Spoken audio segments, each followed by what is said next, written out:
Meus amigos e amigas queridos, eu quero ler para nós alguns textos no livro do Apocalipse. E eu quero que você abra nos capítulos 2 e 3 do Apocalipse. Não lerei os 2 capítulos, eu quero ler apenas os fins de cada afirmação relacionada às 7 igrejas aqui mencionadas. Como é que Jesus, que fala nessas mensagens, conclui a sua palavra para cada uma dessas igrejas. E observe o seguinte, observe o processo de individuação, porque para nenhuma delas a conclusão é a mesma. Elas têm, do ponto de vista comunitário, coletivo, um histórico diferente. Cada uma delas está vivendo a situação de, na realidade, estar sob contingências distintas, com tentações diferentes, com problemas diferentes, com angústias diferentes, com crises completamente particulares, com pecados particulares, com possibilidades potenciais e história completamente própria. E justamente por isso, para cada uma dessas comunidades, a fala é aplicada, ela leva em consideração o contexto, o conjunto de coisas que cercam aquele grupo, as experiências, a viagem, o processo, as lutas, e aí vem a conclusão. E aí vem a conclusão. E aí sempre vem uma conclusão individual e particularizada. Em poucos lugares você encontra uma descrição do processo de individuação tão linda e simplesmente expressos como aqui no livro do Apocalipse. Lembrando você que por individuação eu estou me referindo a essa jornada do estado bruto do nosso ser, evoluindo, crescendo, se desenvolvendo, tomando consciência de nós mesmos, fazendo junção cada vez mais profunda entre o nosso consciente, a nossa consciência, e as nossas dinâmicas inconscientes, que frequentemente estão em choque com o nosso processo consciente, porque a gente não quer se enxergar, não quer se ouvir, não quer se perceber. Mas o chamado no Evangelho é para a gente ir alinhando o todo do nosso ser, para que o nosso consciente e inconsciente se falem, se harmonizem. Porque no inconsciente, o indivíduo, queira ou não queira, tenha conhecimento disso ou não, mas Deus está agindo no inconsciente de todos os seres humanos. Está falando de maneiras distintas, profundas, contínuas e insistentes. O consciente humano de toda a humanidade, de quem busca, de quem não busca, de quem crê, de quem não crê, é aquele ambiente no qual o Espírito Santo segreda a verdade, emula o que é bom, incita ao que seja verdadeiro. É o ambiente no qual aquelas nossas sombras e trevas, muitas vezes, é invadido de maneira perturbadora pela presença da luz divina, que para quem não gosta, assusta, apavora, vira pesadelo, vira crise. Às vezes se transforma em depressão quando você reprime e diz não, quando você não quer ouvir, não quer acolher. Às vezes a resposta do lado de fora é diametralmente oposta à proposta que está acontecendo do lado de dentro, quando a emulação do Espírito Santo no nosso inconsciente quer nos levar a fazer-nos ficar cara a cara com quem nós somos e com quem nós podemos ser e não temos desejado nos tornar pela via do arrependimento, da metanoia, do processo contínuo, de uma revisão de vida que vai todos os dias nos empurrando na direção da graça de Deus. Então tenha isso em mente, eu já falei um pouquinho no início, repito agora, como introdução a esta minha leitura. Leia, ouça a leitura, ou participe dela com essa consciência.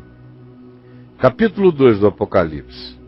Há uma igreja chamada Éfeso, e que tinha coisas muito boas dentro dela, era uma igreja firme na palavra, do ponto de vista da ortodoxia, da ortopraxia. Não só criam nas coisas certas, mas praticavam as coisas certas.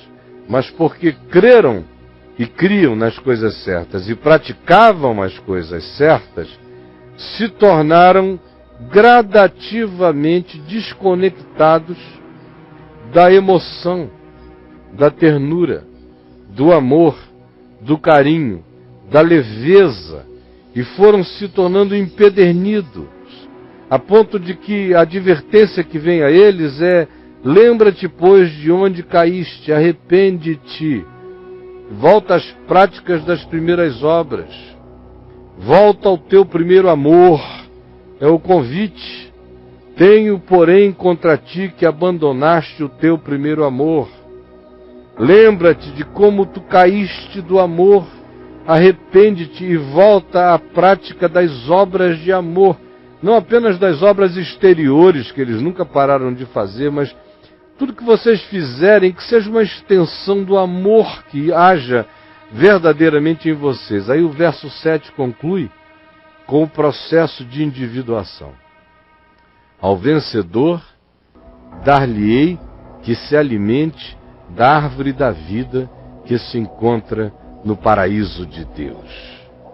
Para essa igreja, que tinha tanta avidez pela verdade, e que paradoxalmente, na sua busca da verdade, foi fazendo a busca tornar-se cada vez mais externa, cada vez mais doutrinária, cada vez mais ortodoxa, e perdendo o alimento do amor na interioridade.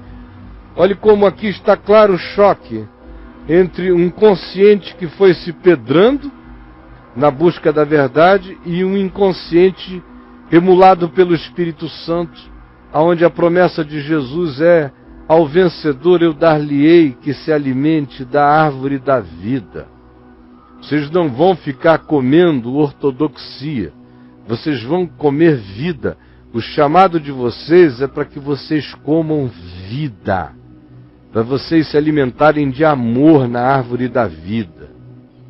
Aí vem a igreja de Esmirna, do verso 8 em diante, vivendo em tribulações, enfrentando judeus persecutórios, cristãos judaizantes, plantados num lugar onde a sinagoga era uma manifestação de Satanás, do adversário, sofrendo um monte de provações, gente deles sendo postos na prisão. O estímulo para eles é: sejam fiéis, não desistam, para que vocês ganhem, porque eu darei a vocês a coroa da vida. E aí vem no verso 11 o processo de individuação. Para quem está sob a ameaça da morte todo dia, olha o que se diz: o vencedor de nenhum modo sofrerá o dano da segunda morte.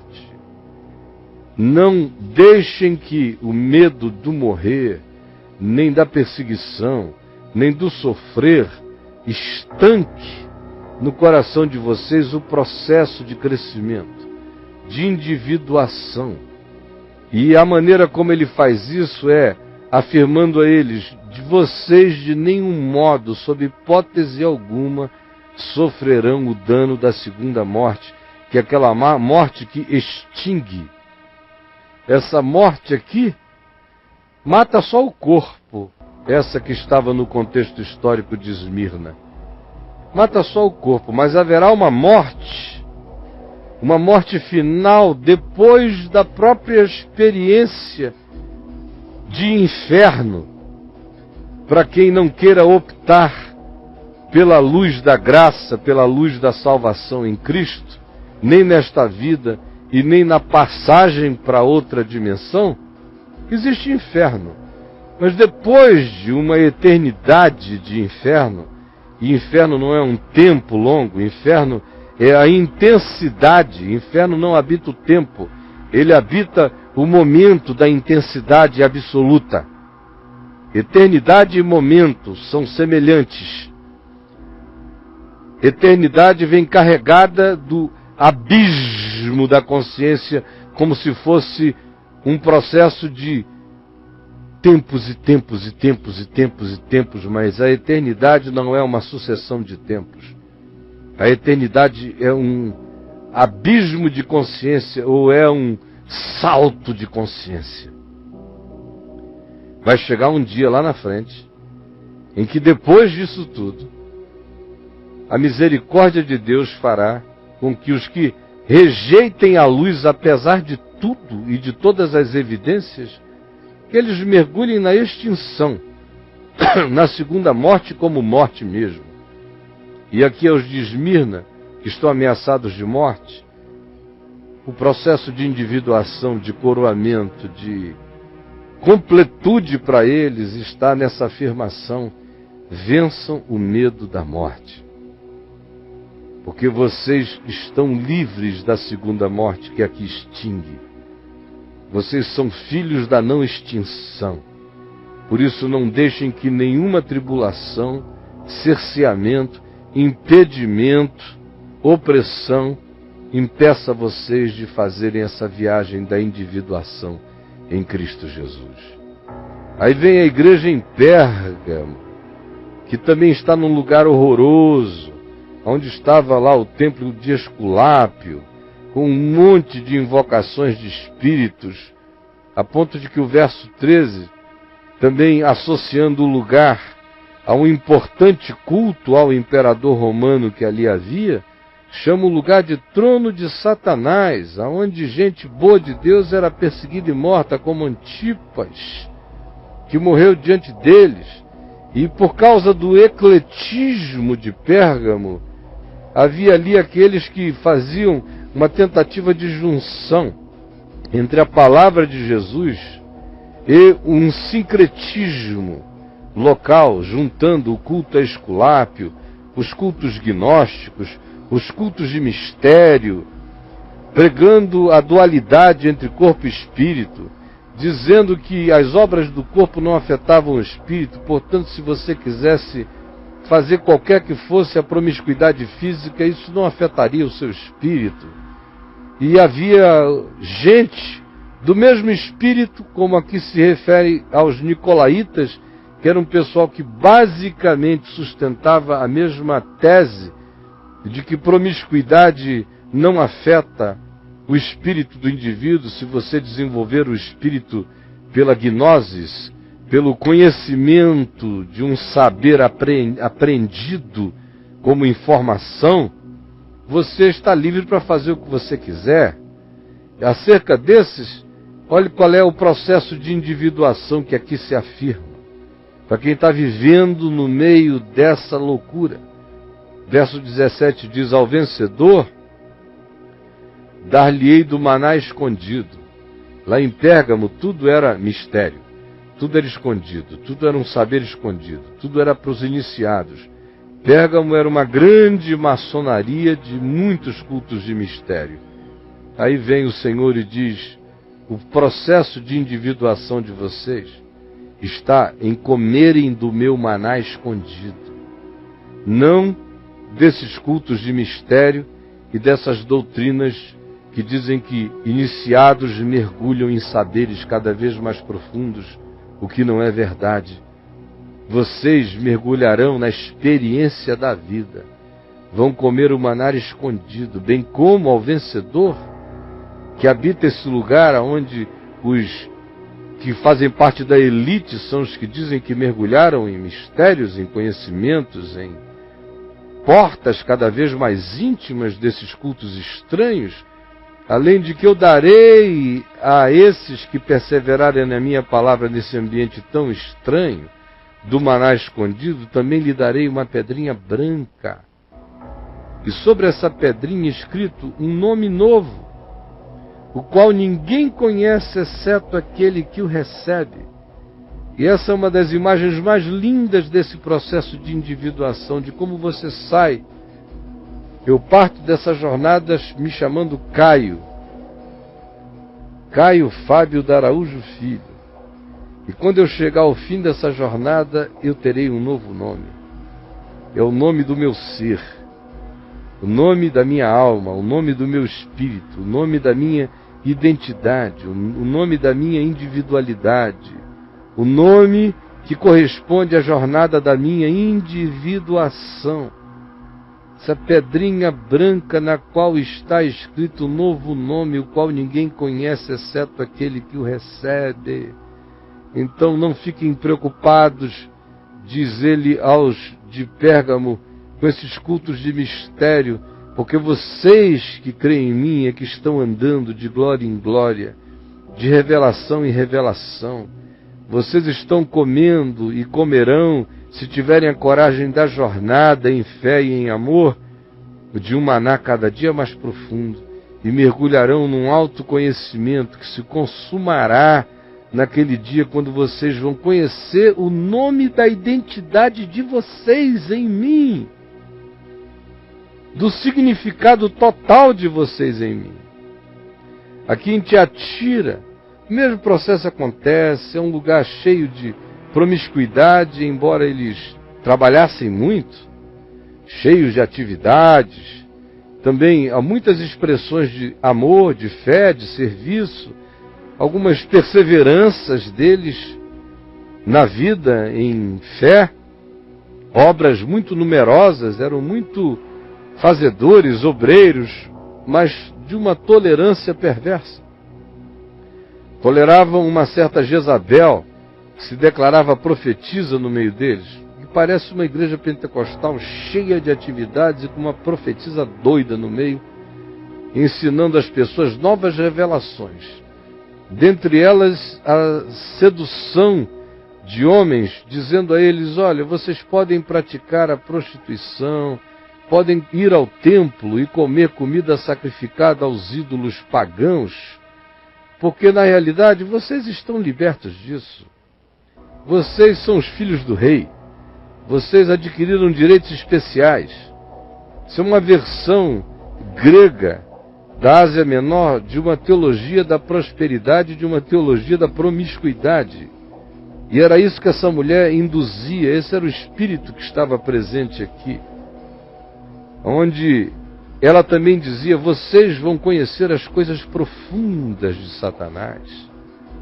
Coisas profundas de Satanás, vocês vão conhecer os mistérios das trevas, como uma promessa de que, na realidade, o andar com Deus nos imergisse nesse espírito da curiosidade mórbida, por descobrirmos coisas profundas de Satanás, como entre nós tem muita gente assim. Agora, para essa igreja, olha qual é o processo de coroamento, de individuação. Verso 26. Aqui se diz: ao vencedor e ao que guardar até o fim as minhas obras, eu lhe darei autoridade sobre as nações. Vocês que estão aí no meio de um lugar onde todo mundo manda em todo mundo e vocês estão sob uma confusão extraordinária, o meu processo para vocês é de definição. E eu darei a vocês que se sentem tão fragilizados sob tantas influências perversas, autoridade sobre as nações e um cetro de ferro. E com um cetro de ferro vocês regerão as nações. E elas serão reduzidas a pedaços como se fossem objetos de barro, assim como também eu recebi de meu Pai eu darei a cada um de vocês a estrela da manhã. Veja como tudo é completamente diferente. O que se diz a um grupo não se diz ao outro. Tudo tem a ver com o estado de espírito, com o contexto histórico que eles estejam vivendo, e o processo de individuação leva em consideração essa jornada humana e conclui com a completude absoluta de significado para quem esteja fazendo aquela jornada, não se deixando parar. Ou seja, aquele que se torna vencedor, o que atravessa o que o consciente amedrontado dita, o que a conjuntura dita, o que tudo em volta dita, mas o indivíduo em fé atravessa com perseverança e vai crescendo em si mesmo, em Deus, até que atinja essa planificação, e nesse caso aqui a autoridade. Vocês que estão sob tantas influências perversas, vocês vão receber autoridade. Vocês que estão sob tanta sedução, eu colocarei sobre vocês definição, cetro. Vocês que estão debaixo de tanto glamour perverso e satânico, eu darei a vocês a estrela da manhã, que é uma ironia em relação a Lúcifer. Os que estavam procurando conhecer coisas profundas de Satanás, Jesus diz: quem perseverar em mim vai conhecer a estrela da manhã genuína e verdadeira, não a luz de Lúcifer, mas a luz da verdadeira estrela da manhã. Aí vem o capítulo 3, com a igreja aqui em Sardes, acerca da qual se diz que ela vivia de aparência, tinha nome de que vivia, mas estava morta, onde se faz advertência, ser vigilante, consolida o que restou do que um dia foi bom.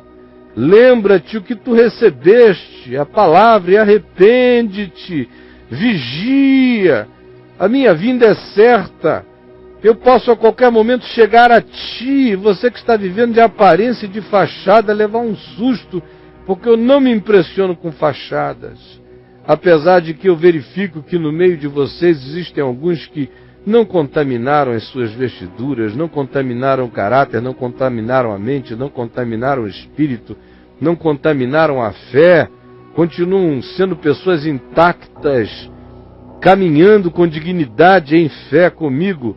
Aí o verso 5 diz qual é o processo de individuação para esses. O vencedor será assim vestido de vestiduras brancas, e de modo nenhum apagarei o seu nome do livro da vida. Aqui se diz que tinham alguns que não se corromperam, que não se contaminaram, não contaminaram as suas vestes, e andarão de branco junto comigo, porque são dignas. Ao vencedor será assim esse vestido de vestiduras brancas, essa pureza maravilhosa e absoluta, essa realidade de imacularidade, e de modo nenhum apagarei o seu nome do livro da vida, sob hipótese alguma. Eles que andavam tão aflitos e apavorados, e alguns deles vivendo só de aparências, o convite para a individuação é: vivam das essências, do que representa e significa a vocês como ter o nome escrito no livro da vida. Pelo contrário, eu confessarei o nome de cada um de vocês diante do meu Pai e diante dos anjos. Por isso não vivam das aparências, vivam dessa fé aonde vocês de fato apresentar-se-ão inteiros diante de Deus e confessados por mim, dizendo: eu os amo e eu os conheço. Aí vem a igreja de Filadélfia, que é pequenininha, que é fiel, que luta contra forças enormes, embora ela mesma tenha pouca força histórica, vive num ambiente hostil, aonde se diz que há uma sinagoga de Satanás, que são os judeus persecutórios contra eles, mas eles se mantêm firmes na fé, na perspectiva do conhecimento cada vez mais íntimo de Jesus e da sua palavra, E o Senhor diz: a pequenez de vocês vai ser honrada. Eu vou preservar vocês de calamidades que estão vindo pelo mundo inteiro. E eu vou dar para vocês a minha coroa. E aí o processo de individuação no verso 12 se estabelece. Ao vencedor, falo-ei coluna no santuário do meu Deus, e daí jamais sairá. Esse que habita num lugar descolunado, que tem pouca força, que tem pouco poder, que tem pouca importância, que tem pouca visibilidade, o Senhor diz: não deixe que o consciente apavorado de vocês impeça o fluxo do meu espírito, emulando vocês no crescimento, para que vocês se tornem coluna no meu santuário, porque a pequenez de vocês não revela a grandeza espiritual de vocês, a pequenez histórica de vocês não revela a grandeza espiritual e eterna do que eu estou realizando no interior de vocês. Não tenham medo. Ao vencedor, falo-ei coluna no santuário do meu Deus, e daí jamais sairá. Gravarei também sobre ele o nome do meu Deus, o nome da cidade do meu Deus, a nova Jerusalém que desce do céu, vinda da parte do meu Deus, e o meu novo nome para esse grupo aonde nada era deles, para esse grupo sem posse. Olhe como a individuação se estabelece. Olhe as vezes em que Jesus diz meu, declarando intimidade e a colocação deles na mais profunda intimidade de Deus. Ao vencedor, falo-ei coluna no santuário do meu Deus, e daí jamais sairá. Gravarei também sobre ele o nome do meu Deus, do Deus de Cristo, o nome da cidade do meu Deus, a nova Jerusalém que desce dos céus, vinda da parte do meu Deus.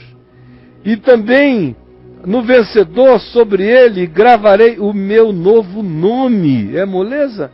O meu novo nome. Não deixem que os medos conscientes e os impedimentos históricos na comunidade imediata e na comunidade maior e na percepção que vocês tenham de mundo bloqueiem o caminho de vocês nessa jornada que é uma jornada de glória, de intimidade, de profundidade, de edificação do prédio eterno na existência de vocês. Aí por último, no verso 14, vem a igreja de Laodiceia, cidade rica, sem precisar de ajuda nem do Império Romano, com recursos naturais extraordinários, com uma indústria poderosa, se jactava de ter muitos bens, muito ouro, muito poder, de fazer os melhores tecidos, as melhores roupas, de ter uma indústria médica de colírio vendido no mundo inteiro, pó frígio, enfim, uma comunidade abastada, sobre a qual Jesus diz, na realidade, isso é só do lado de fora, porque dentro, para mim, vocês que dizem estou rico, abastado, não preciso de coisa alguma, vocês não sabem como eu vejo vocês. Eu vejo vocês como infelizes, miseráveis, pobres, cegos e nus.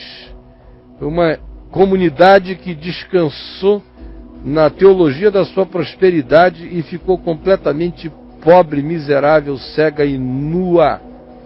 Aí Jesus diz, olha, eu aconselho que vocês venham e troquem os valores de vocês.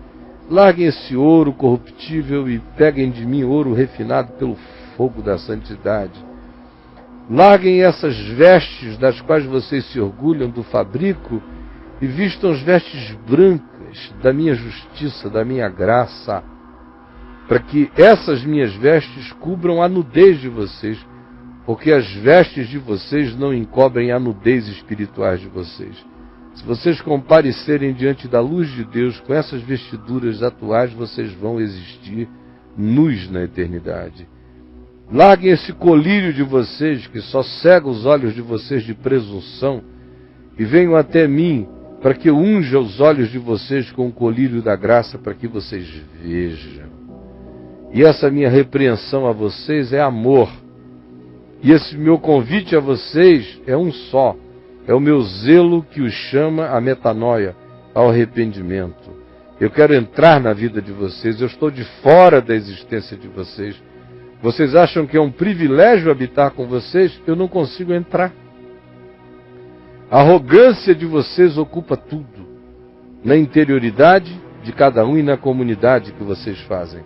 Aí vem o processo e o convite à individuação. Ao vencedor, dar-lhe-ei sentar-se comigo no meu trono. Vocês estão pensando que isso aí que vocês têm aqui é glória? Não. Ao vencedor, eu dar-lhe-ei a sentar-se comigo no meu trono. Assim como eu venci pela cruz, pela humildade, vocês vencerão se vocês tiverem também o mesmo sentimento, como diria Paulo, que houve também em Cristo Jesus. Ao vencedor, dar-lhe a sentar-se comigo no meu trono, assim como também eu venci e me sentei com meu Pai no seu trono. O caminho que vocês têm que fazer é adotarem e assumirem a jornada do ensinável, do quebrantável, do que depende de Deus, do que não se jacta em si mesmo, do que não permite que os potenciais do consciente afoguem as virtudes plantadas pela graça no inconsciente. De modo, meus amigos, que o processo para o qual nós somos chamados no Evangelho é um processo de crescimento de individuação, de integração total de quem nós somos em Deus, em Cristo. A luta é sempre essa. Nosso consciente, às vezes, vai ficando pedrado, endurecido. Vocês vejam aqui, até coisas boas, às vezes realizam realidades ruins no interior. Como lá em Éfeso, tanta ortodoxia, tantas obras, tanta ortopraxia. Mas o coração ficou pedrado para o amor. Como em Tiatira, assim, tanto trabalho operativo para o lado de fora e tanta lassidão, frouxidão para o lado de dentro. Até coisas aparentemente boas do lado de fora produzem às vezes o reverso do lado de dentro, porque se a gente não alinhar o nosso ser, se o amor não costurar todas as dimensões do nosso ser e alinhavar tudo isso pela fé, de modo que nossa mente, alma e espírito se submetam em amor a Cristo Jesus, o nosso Senhor, nenhum processo de individuação nos atingirá. A gente ou fica com medo de olhar para dentro, neuroticamente culpados, ou tem medo de olhar para dentro porque tem medo de se enxergar, tem medo de se converter, tem medo de ter que admitir que precisa mudar, ou porque os apelos e seduções do lado de fora são tão grandes que a gente vai vivendo só da cara para fora e vai ficando embrutecido, e o homem interior vai morrendo. A gente vai vivendo só de informação, só de trocas, só de onde é que está rolando, o que está acontecendo, vamos lá, só para fora, e o ser vai morrendo do lado de dentro. E aí vai dando gritos, às vezes é um grito de depressão, é um grito de síndrome do pânico, é um grito de uma insatisfação que a gente não sabe de onde vem, ou são movimentos de angústia que a gente não consegue explicar. A gente se realiza tanto fora, por que o coração é tão incompleto dentro? Esse clamor do Espírito no nosso interior, nos chamando a fazermos a jornada da individuação, que é autoconhecimento proporcional ao nosso conhecimento de Deus. Quanto mais eu vou conhecendo a Deus, mais eu me conheço. Quanto mais eu me conheço, mais eu conheço a Deus em Cristo Jesus, o nosso Senhor. E o final da jornada é a completude de tudo, onde o meu eu profundo é afirmado por Jesus. É a pedrinha branca, é o novo nome, é o conhecimento do novo nome de Jesus. Isso tudo fala de como o final dessa viagem é um mergulho de individuação incompartilhável. Ninguém vai experimentar a minha glória. Cada um tem a sua. A minha glória é absolutamente a continuidade de quem eu, sendo, me deixo ser em Deus, em Cristo, sem medo de abraçar e de assumir quem eu fui chamado para ser, essa vocação na graça e no amor de Deus. Esta é minha glória, esta é minha jornada de individuação, de cuja jornada muita gente foge como o diabo foge da cruz. Eu estou falando com você que tem um medo enorme do seu coração, de olhar para dentro, que fica pensando que a vida está só do lado de fora, em games, em... que a vida é um Facebook. Não é não, mano. Não é um Facebook. É para dentro, nem é um Twitterzinho de fofoca. A vida é coisa séria. É um olhar para dentro do coração sem medo na graça de Deus. É uma entrada nos escaninhos mais profundos, nos subdiretórios do nosso próprio inconsciente, aonde luz humana nenhuma entra, somente a luz de Deus. E a gente ter a coragem de nos deixarmos sondar, de nos deixarmos conhecer, porque quando Deus nos sonda, nós nos conhecemos. Quando Deus mergulha em nós e emerge e eclode de dentro de nós com quem nós somos, por mais trágica que seja a revelação de quem nós somos hoje, é gloriosa sempre na graça dele a projeção de quem nós fomos chamados para ser.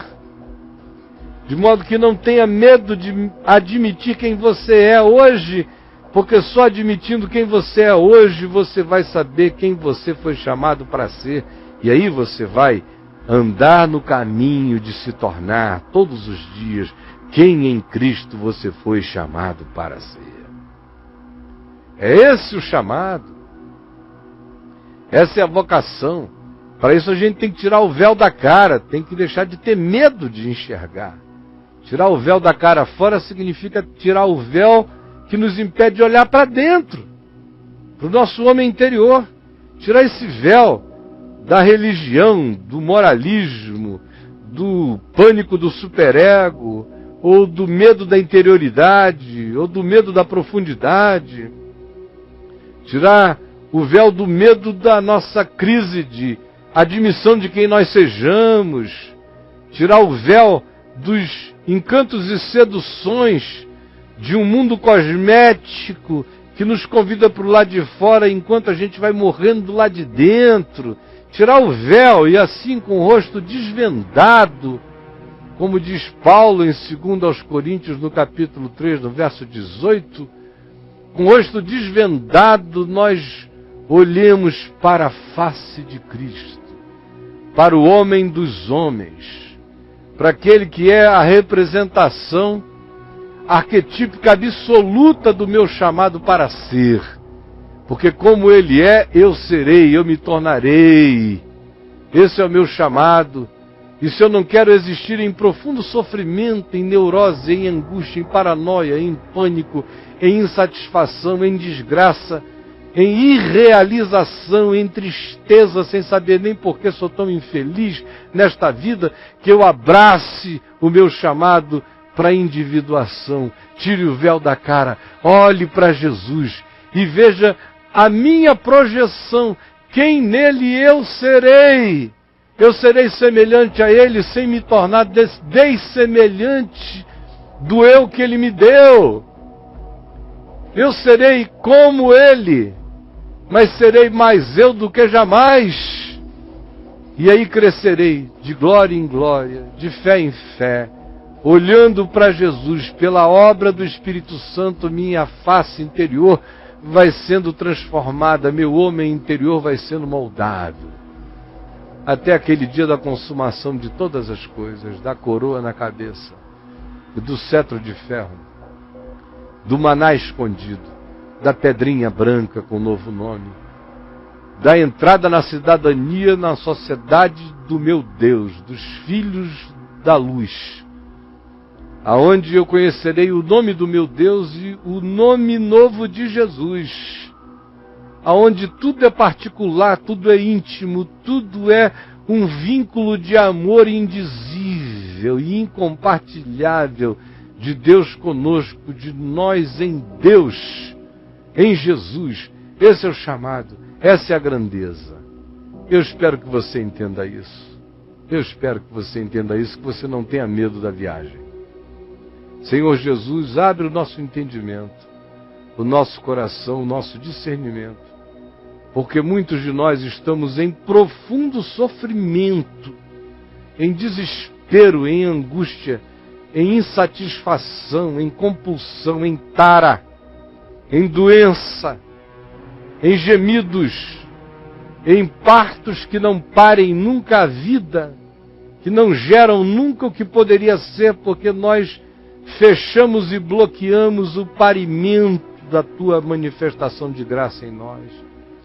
Dá-nos a coragem hoje de nos convertermos, de nos admitirmos, para que sejamos admitidos na graça que nos transforma, para que sejamos unificados, para que corpo, alma e espírito se fundam e vão crescendo, para que a minha face corresponda ao meu espírito, para que a minha alma esteja sob o domínio do amor, e para que a minha alma se expresse através do meu corpo como expressão de afetuosidade, de graça, onde minhas intuições, percepções, sentimentos sejam todos submetidos à fé na revelação, no Evangelho, e adense-se em mim o ser profundo que Tu me criaste para ser, sem as tristezas, os gemidos sem causa. Ao contrário, quando isto vai acontecendo, Tu nos provas e nos prometes e realizas isto. Quando nos dizes que mesmo em meio a tribulações nós nos gloriamos, em meio a todas as relatividades e as opiniões contrárias nós nos fortalecemos. Mesmo quando o mundo inteiro nos nega, nós nos sabemos afirmados. E a força da nossa vida passa a ser o Senhor. E aí a gente pode dizer, eu tudo posso naquele que me fortalece.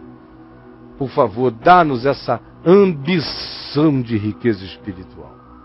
É o que eu te peço em nome de Jesus. Amém.